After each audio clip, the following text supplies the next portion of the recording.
அஸ்ஸலாமு அலைக்கும் வரஹ்மத்துல்லாஹி வபரகாத்துஹு. பிஸ்மில்லா. 10ஆம் வகுப்பில் தேர்ச்சி பெற்ற மாணவர்களா நீங்கள்? உலக கல்வியுடன் சேர்த்து மார்க்க கல்வியையும் பயில வேண்டும் என்ற ஆர்வமுடையவர்களா நீங்கள்?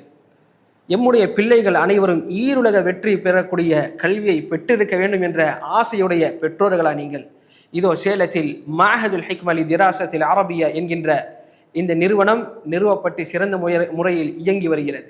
அதே போன்று 5ஆம் வகுப்பு படித்து அதில் தேர்ச்சி பெற்று 6ஆம் வகுப்பிற்கு செல்லக்கூடிய மாணவர்களுக்காக உலக கல்வியுடன் சேர்த்து குர்ஆன் ஹிஃபு மனப்பாடம் செய்யக்கூடிய வகுப்புகளும் மாஹதுல் ஹிக்மா லி திராசத்தில் அரபியா என்கின்ற இந்த பாடசாலையில் உள்ளது என்பதையும் தெரிவித்துக் கொள்கிறோம். 2 திட்டங்களுடைய சேர்க்கை ஆரம்பித்துள்ளது. ஆகையால் பெற்றோர்கள் அனைவரும் மாணவர்கள் அனைவரும் இந்த வாய்ப்பை பயன்படுத்தி ஈருலக வெற்றியை பெறக்கூடிய பாக்கியத்தை அல்லாஹ் சுப்ஹானஹு வ தஆலா உங்களுக்கும் எனக்கும் தந்தருள்வானாக.